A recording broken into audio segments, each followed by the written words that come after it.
It seems very similar to the accusations that we levy at Joe Rogan, for example, with irresponsible platforming. I mean, this is a little different because Oprah, I guess, doesn't just bring them on for a conversation. Some of these people are hosts, and like Dr. Oz had his own show, Dr. Phil had his own show, but don't bring on Jenny McCarthy like uncritically. Like, bring on Jenny McCarthy because you're there, and you've also got a scientist who's with you who's going to sit down and be like, everything that you've been saying is super f***ed up, ableist, and pseudoscientific. None of it is based in reality. You are just peddling absolute garbage to regular people who believe you.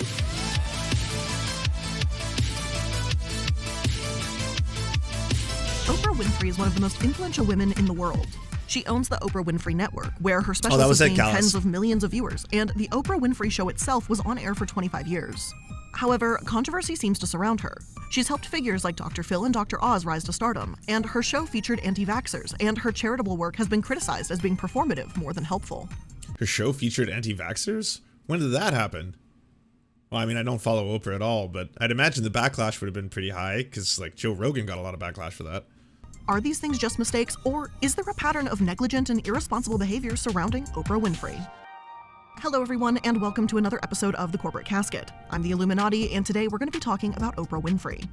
Oprah has been involved in a handful of scandals in recent years. Back in 2013, she was widely criticized for her take on racism. Her exact words to this were, "As long as people can be judged by the color of their skin, the problem is not solved.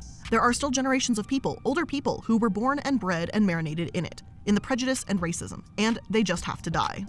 In other words, Oprah believed that racism would not be solved until the older generations simply die off. Now, I kind of understand her viewpoint. I know she's being quite curt, and to some people, obviously it's, oh yeah, well, you're just too old to learn, so we'll just wait for you to die. I get it, how that can be, really hurtful to a lot of people. However, and by however, might I also add however, and unfortunately, research has shown that younger generations express racial prejudice in new ways, such as acting completely apathetic towards violence against black people, with some teens claiming that they must have done something to deserve it. A phrase that we've probably heard before. Yes, racism has changed over the years, but it's not something that just vanishes. When Jim Crow was widespread, perhaps people of that era looked back and said that they were living in an era that had marked improvement since slavery. But, as we know and have discussed, that era was still full of disgusting and frightening acts of racial injustice, such as the penal labor system that many have argued is nothing more than a form of legal slavery. Racism is alive, even in the younger generations. To claim that old white people have to just die off and it'll be solved is it's kind of a misguided statement.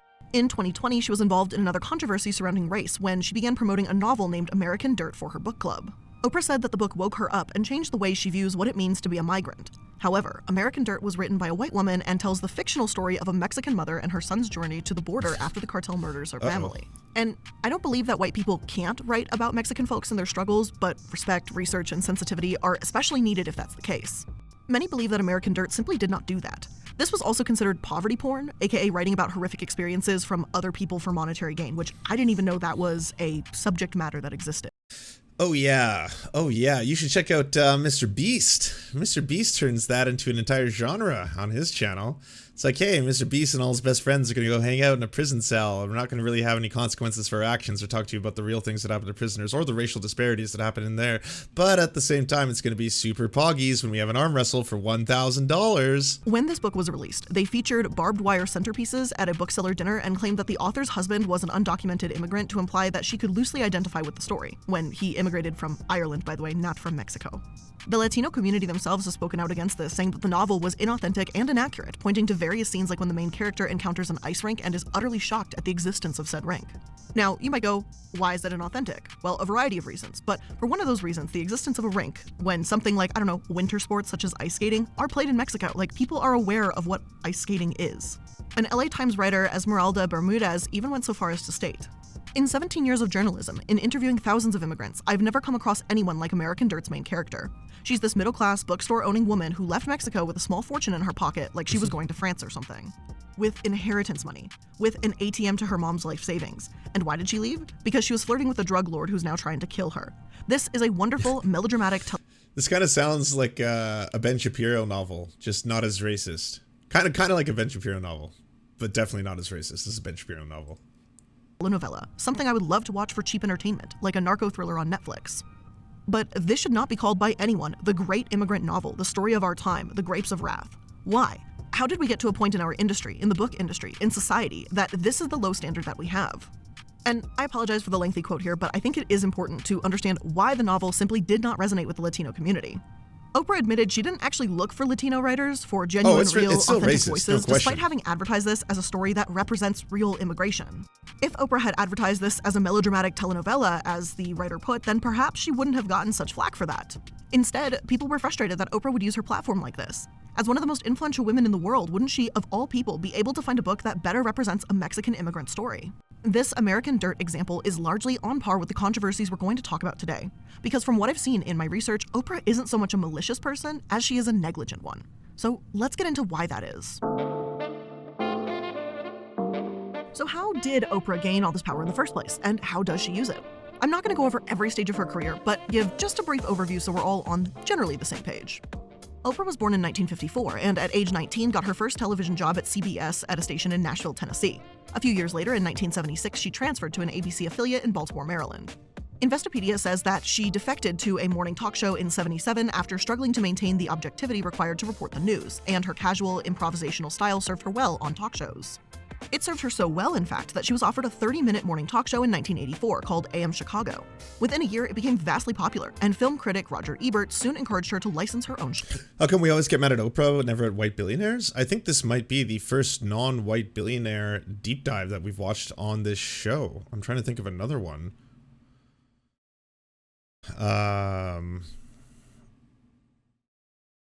We looked at Carlos Slim. He's the guy who runs the largest telecommunication company in Mexico. I suppose we've done a couple on Saudi princes, that as well. But yeah, that's usually the most common targets, I'd say, on this show is you know, your Elon Musks, your Jeff Bezos, your Mark Zuckerbergs. They're usually the ones that we do all the time. Oh. Bill Gates as well. Oprah did exactly that, renaming her program The Oprah Winfrey Show and expanding it to last This hour. is actually the first time I've seen anything on Oprah. Oprah was the first African-American nationally syndicated TV host at only 32 years old, which is super impressive. From there, the expansion continued steadily. She launched Harpo Inc., a major studio, and became the richest woman in entertainment in 1995 with a $340 million net worth. And I feel like this is pretty obvious, but I love it every time. It's just like a little fun fact. Harpo is just Oprah spelled backwards, and I don't know why, but I love that. Anyway, in 1998, she co-founded Oxygen Media, a programming company, and when The Oprah Winfrey Show reached its end in 2011, she created OWN, the Oprah Winfrey Network. Whether you love or hate Oprah, or fall somewhere in the middle and you're not sure how to feel, there's no denying her massive and incredible achievements in television. She's been admired by many for being self-made and rising up despite a difficult childhood, and has been named the most influential celebrity multiple times. And that's even after she dropped off daily television in 2011. There really is no understating her influence and popularity. But as the old saying goes, remember, with great power comes great responsibility. Over the years, some have argued that Oprah has been anything but responsible with the people she promotes. This doesn't mean she's culpable for their actions per se, but for giving them a platform. I've spoken about how Oprah discovered Dr. Phil in my first episode devoted to him, but for those of you that may not be aware, Oprah first met Dr. Phil when she was taken to court by the cattle industry. God, Dr. Phil. On her program, Oprah had labeled beef a dangerous food, warning Americans. It was Dr. Phil and Dr. Oz. Those are the two worst spin-offs to come out of that entire network. That they could potentially get mad cow disease if they ate it. She asked her audience, quote, "Now, doesn't that concern you all a little bit right there, hearing that? It has just stopped me cold from eating another burger. I'm stopped," end quote. A group of cattle industry executives said that her comments had lost them $10 million in business, but the jury decided in Oprah's favor, leading her to make the statement, "Free speech not only lives, it rocks." Oprah was within her free speech rights to say this, and Dr. Phil, as a jury consultant, had impressed her so much that he was invited onto her show. Soon to be Senator Oz. He became one of Winfrey's most popular guests, and soon Dr. Phil's own career took off. Now, whether or not Oprah knew about Phil McGraw's questionable past, I have no idea. Yet what is clear here is the fact that she gave him a ringing endorsement, bringing him into the spotlight along with her. She did the same for Dr. Oz, who also has his own episode here. Now, Oprah first invited Dr. Oz to be a guest health expert on her program in 2004, and soon, like Dr. Phil, he became popular enough to essentially earn his own spin-off, The Dr. Oz Show. So, what exactly is the problem with endorsing doctors like these? Well, let's get into some of the values we've seen Oprah promote on her show, and if there were any warning signs about who Dr. Phil and Dr. Oz would become. I watched an old 2002 The Oprah Winfrey Show episode where Dr. Phil helps a couple having miscommunication issues. The show opens up by giving Erica and Eric's perspectives, and yes, they're named Erica and Eric, so I apologize in advance for the confusion there. Erica says that despite having graduated summa cum laude from law school, she feels that her husband treats her like an idiot, and Eric admits that he frequently says things he doesn't mean in an attempt to win an argument. I'll admit, I was honestly pleasantly surprised. I've said how Dr. Phil has been criticized for being judgmental and tearing people down, but in this episode, he did largely seem to encourage these couples to talk to one another, as opposed to judging them. He sounded a lot more like a mediator versus a judge. There are a few moments, though, that just aren't questions. It seems like the platforming argument versus debate argument. Yeah, I mean, like, the only criticism I don't really follow Oprah at all, so I don't really know that much about what she's doing besides the only criticism I've ever personally thought of in terms of what damage the OWN network is doing is putting people like Dr. Phil and Dr. Oz out there. Dr. Oz especially, who's just like a straight up grifter, who's gotten into a lot of legal trouble over some of the stuff that he espouses. But downright laughably terrible. Dr. Phil tells one couple with communication issues that their language sets aren't really compatible. According to him, women speak to men and want the same level of communication and understanding as if they're speaking to their girlfriends at a slumber party. This isn't a slumber party, and he's not one of your girlfriends. Dr. Phil explains this to women, and I quote, "He speaks testosterone, you speak estrogen." I won't list the reasons why this is absolutely fucking ridiculous because we'd be here forever, but needless to say, testosterone and estrogen are not languages, last I was aware. During his early years featured on the Oprah television show, Dr. Oz also gave some questionable advice. I found an episode from 2006 where Dr. Oz says that what your stool sounds like when it hits the water will tell you information about your colon health. It should hit the water like a diver from Acapulco hits the water. And I get that, like, yeah, if your stool has blood in it or is a really unusual color, or if you're having unusual bowel movements, like, you should see your doctor, but, like, the sound? There's some truth mixed in with misleading. I really hope there's not like a room of people who just sat there like recording it all just to later on be like, oh, I just want to compare. I want to compare my stool samples. Statements here, as we've seen before in his episodes. I don't see much difference between Dr. Oz of today and how he acted in 2006, so take that as you want. There are also two women that come onto the program. One claims she often doesn't have a bowel movement for 5 days, she only drinks diet soda, and the other who also claims to not drink water and have hemorrhoids that are so bad they can leave her bedridden for 2 days. Frankly, I think they need to go to their physician, not a talk show doctor. He just tells them to eat fiber and drink water before Oprah begins advocating for a whole grain fad diet. And as an aside, it was kind of gross and it was kind of mocking how Oprah keeps calling one of the women with constipation tiny marbles in reference to her stool as a joke throughout the episode. It kind of had to watch it to see it, but it was strange. However, his actions about halfway into the program aren't just questionable, but incredibly concerning. Oprah and Dr. Oz start talking about blood pressure and claim they had nurses measure the blood pressure of everyone in the audience that day. One woman, Ruth, allegedly had a blood pressure of 250/120, which Dr. Oz states should scare her. And that's the number that scares me, and it ought to scare you. Now, that number shouldn't just scare this audience member, but that number is way over the necessary threshold, which is 180/120, that warrants calling 911 for a hypertensive crisis. Dr. Oz again says that there are so many Americans who have the exact same number, implying that it's just normal when, again, they need to seek medical treatment if it's really that high. Needless to say, there were at least warning signs about the questionable advice from Dr. Phil and Dr. Oz right from the beginning. While neither one of them was as controversial back then as they are now, the fact that Oprah has continued to promote them has been upsetting for many, especially given their advice surrounding the pandemic. Articles calling for Oprah to denounce Dr. Oz and Dr. Phil during the pandemic started circulating around mid-2020. Some argue that Oprah is responsible for cleaning up her own messes, and neither doctor would be a household name if it were not for her. While their actions on their own programs are incredibly controversial, the way they presented themselves during the pandemic was frankly disgusting.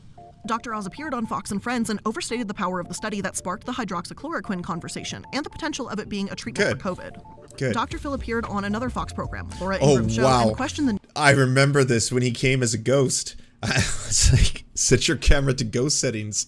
How did, like, you couldn't do this. It's not just like the reflection of the screen. Like, it's not just a blue screen coming off his skin. Like, you had to have gone out of your way to put up a light somewhere that was just gonna like be blue. And then he's like, yeah, I just wanted to really get that ghost vibe going on, you know? Need for social distancing during the start of the pandemic. And even if I were to give them the benefit of the doubt and say that during the early months of the pandemic we really didn't know much about COVID, both Dr. Oz and Dr. Phil were grossly irresponsible to present themselves as good sources of information. This is not their field of expertise, and therefore they should have deferred to actual expert opinions, but they liked their own better. While some comments and tweets tagged Oprah after the doctor's comments telling her to speak out, others insisted she isn't responsible for the nonsense they are spewing. There have been some news that Oprah may not agree with Dr. Oz, though. So I want all the girls watching here and now to know that a new day is on the horizon. Rumors circulated that Oprah intended to run for president in 2020, but she eventually said she wasn't cut out for it and did not run. Dr. Oz, on the other hand, did enter the political sphere and is actually currently running for senator of Pennsylvania as of writing this, and it's not entirely clear if he actually has Oprah's support or not, as she's given what The Independent calls an awkward statement on the matter. She said, "One of the great things about our democracy is that every citizen can decide to run for public office. Oh, that's not an endorsement. Mehmet Oz made that decision, and now it's up to the that's residents not of an Pennsylvania endorsement. to decide who will represent them." This isn't really a message of support, even if it's not denouncing him either. The prospect of Dr. Oz running for Senate in Pennsylvania may have seemed ridiculous years ago, but as we're witnessing once again, celebrity and influence can certainly win out over experience. As of writing this, he's actually a frontrunner in the race, though it's still a little too soon to say. He's a frontrunner? And again, I understand Oh, that no. Oprah is not responsible for either Dr. Oz or Dr. Phil's actions, but she does have Dr. Phil's program available on her website and through her network, and that is her choice, not his. It's also her choice to keep Suzanne Summers' health advice on her website, too. Back in 2009, Oprah was criticized for bringing Suzanne Summers onto her show.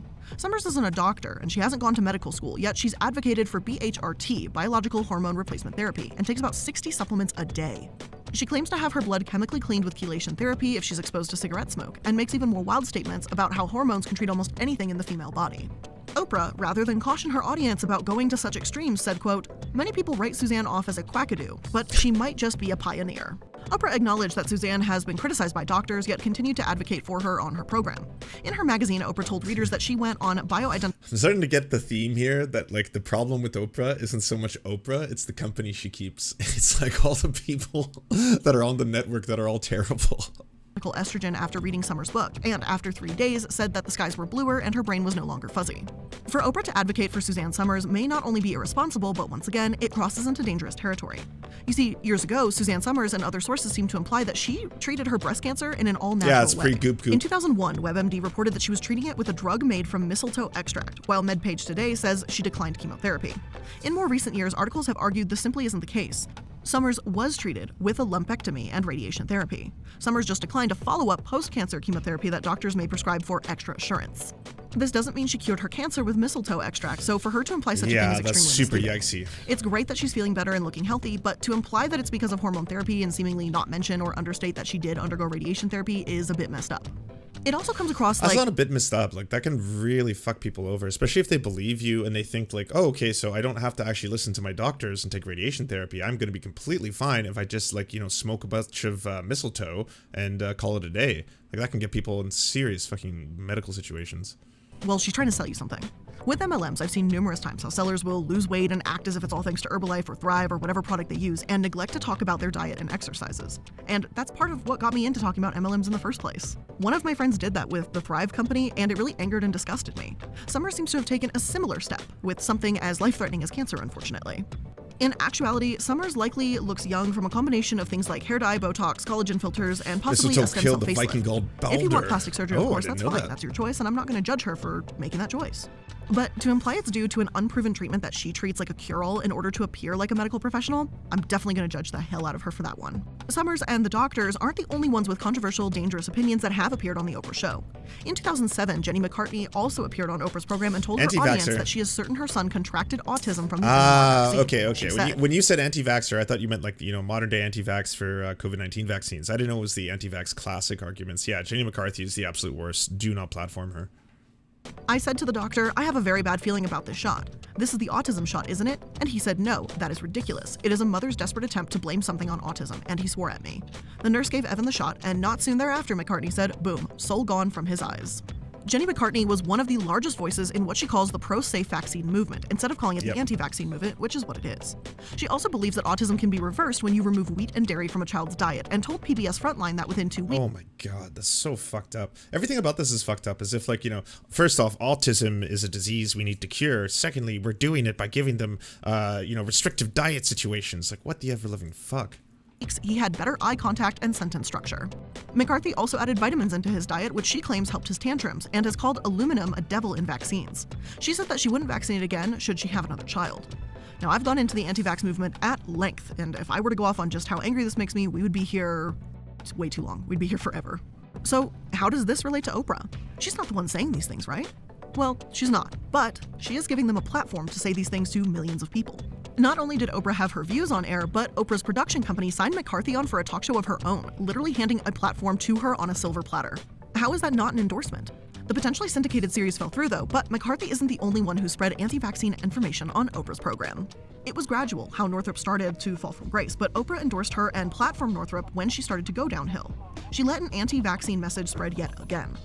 And in recent years, Northrup has even been called the doctor of disinformation, and she's begun promoting extreme conspiracies in regards to the pandemic, aligning herself with QAnon.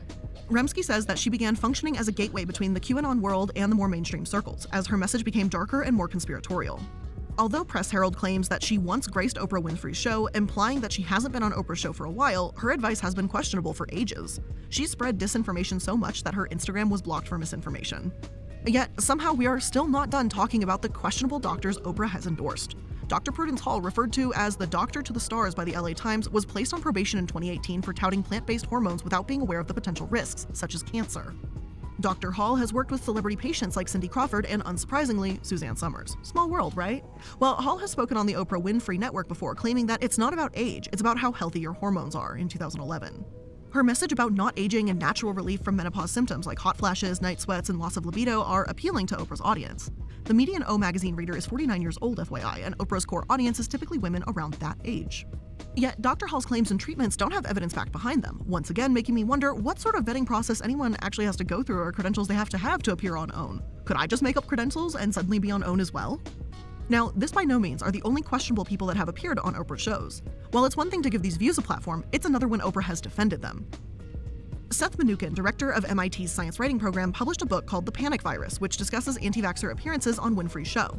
He gave what I'd say is a pretty fair assessment of the situation and stated the following. Oprah is an interesting figure, and she has clearly been a really positive force in many ways. I think public health is not one of those ways, and it's not just around vaccines.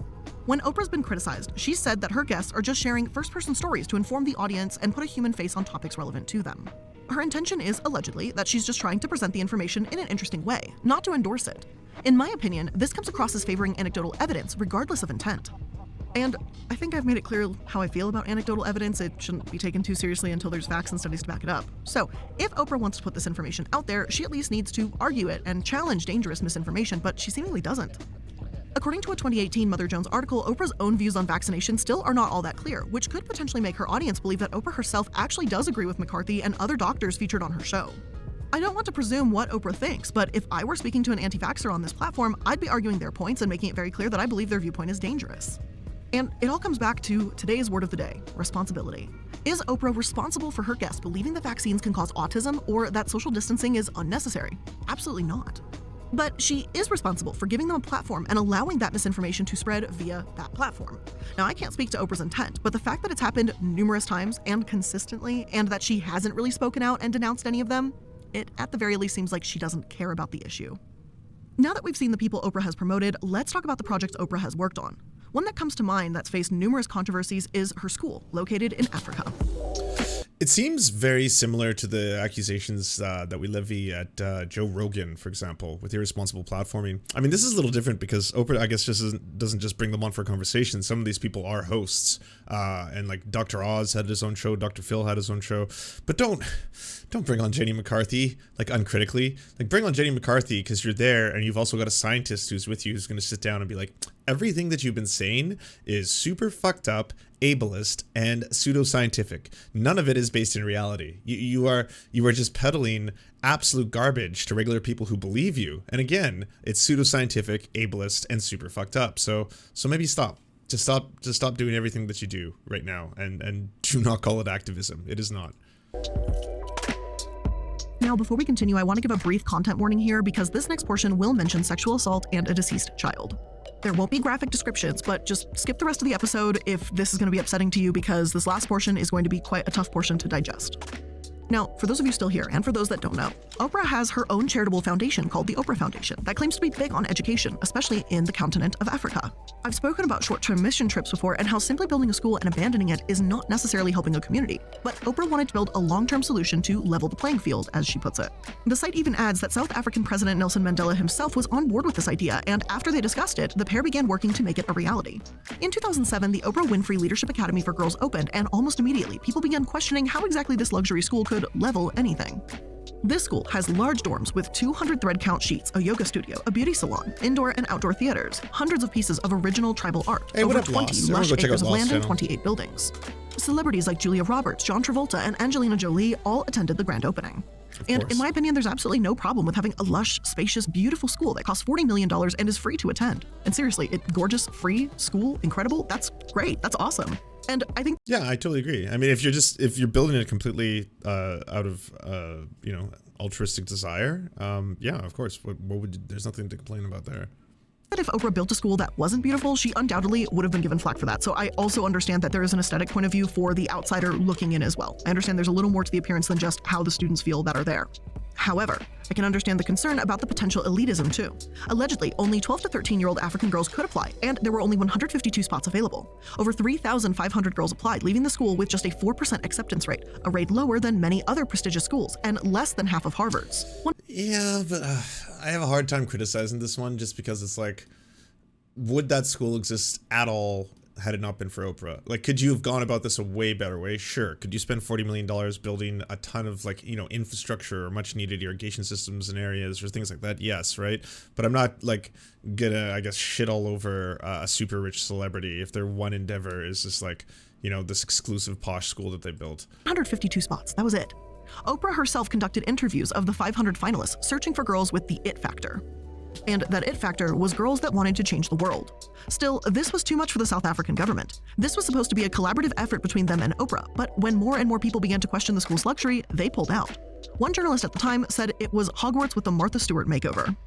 Another South African school official said that the country is very obviously poor, so it wasn't hard to see why many people felt that what Oprah was doing was too much. Oprah responded by saying she wanted to take on girls with an it quality and give them an opportunity to make a difference. "I'd like to think I have as much good sense as I have money, so that's a lot of good sense," she stated. And this is where Oprah— Yeah, I mean, it is weird, don't get me wrong. Like, I don't think that's the way you should go about your altruism, for sure.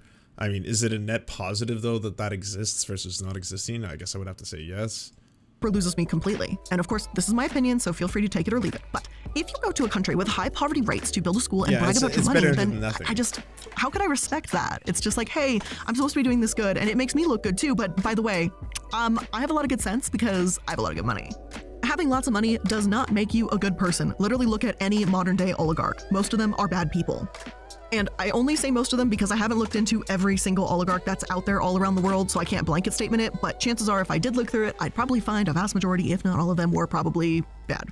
Now, not to mention when it comes to the school— I guess the argument could be that she could have made multiple schools. Yeah, so you could have made multiple less luxurious schools. You could have made an additional hospital. You could have made a whole bunch of infrastructure. Like, there's an endless amount of things that people could have been like, this $40 million could have been spent better. But in terms of, like, you know, I'm now going to come after Oprah for what she does in this, like, the large scheme of things, I would say that it's like, it's definitely bizarre to have the whole thing be like, you know, this is only about the it factor and the wow factor. It's like, it's something I wouldn't praise. I wouldn't go out of my way to be like, have you heard the incredible thing that Oprah did? I would just be like, okay, I'm just turning the page onto the next page of the newspaper. But it also doesn't, like, there are things that super rich people do that actively damage the earth and humanity. So, like, you know, in terms of, like, what is one billionaire going to do here? Okay, well, this one billionaire is, like, starting to expand into doing a whole bunch more drilling in the Gulf Sea. I was like, okay, well, that one's slightly worse than someone who just wants to spend $40 million for, like, you know, a super lavish school.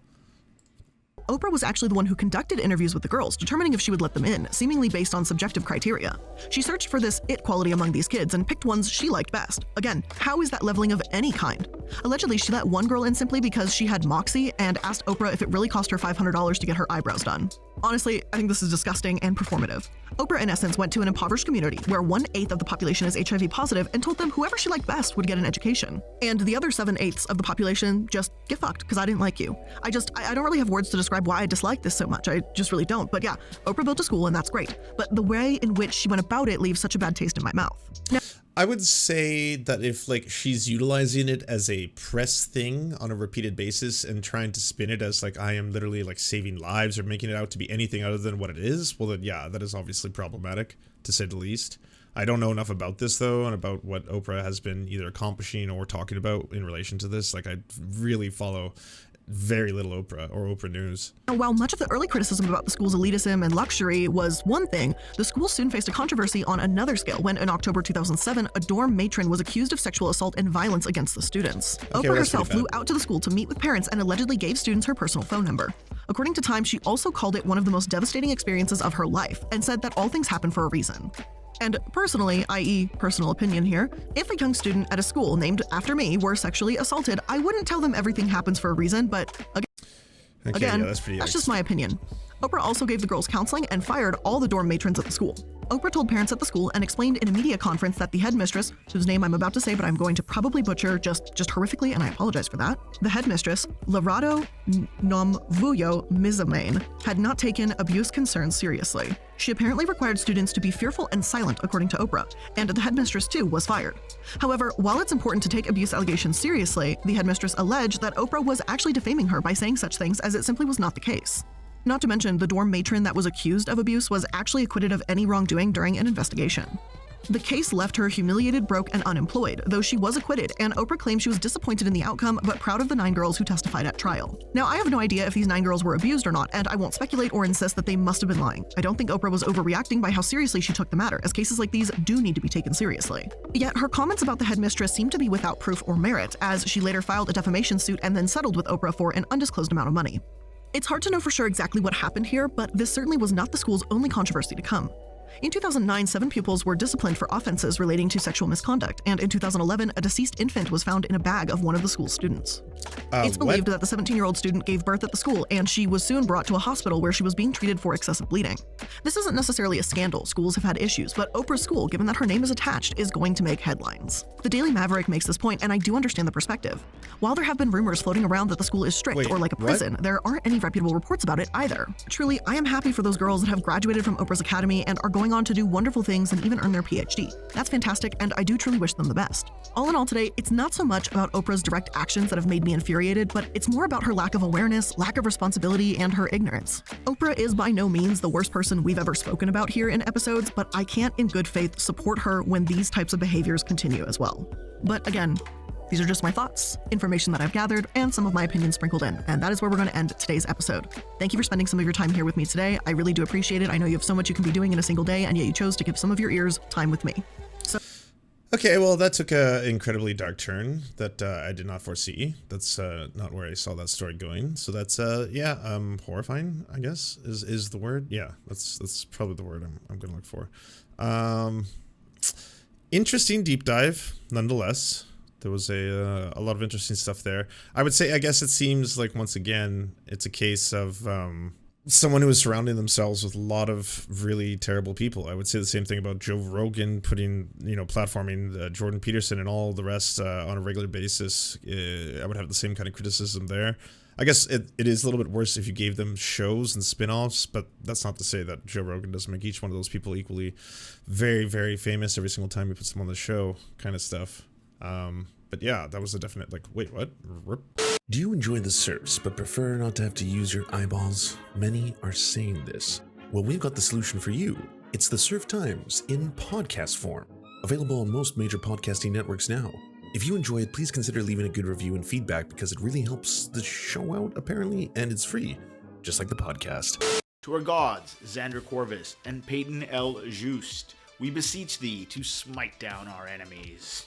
To our monarch, Tom Spiker, we are but your humble court jesters, here to amuse you. To our lords, Trevor R., we give thanks for this spit of land for us to eke out this meager existence. To our knights, Merid, Cheryl Alvarez, Ruby Kelly, Ellie Leslie, Alex P., Brandon, Words Greenwood, Nate, that one guy, Hagbird Celine, Matthew Scarborough, Stellar Vision, Ariane McCarthy, Daniel Sutton, Coulter Smith, Val 9000, Jenna Tall, Quiet 185, Anna Loves Riley, Omni, Riley and Anna, Poodlehawk, The Tim Caucus, Multi Mondi, Trevor Yanis, Lemmy 101, Anthropophojack, Cern 42, Catherine, Radical Maniac, Ramon Acosta, Nkosin, Violent Orchard, Sophie Baby, Political Puppy, Andreas Chiringuito, Zach Christensen, Josh Mickelson, Todd Buckingham, and Todd Lajeunesse.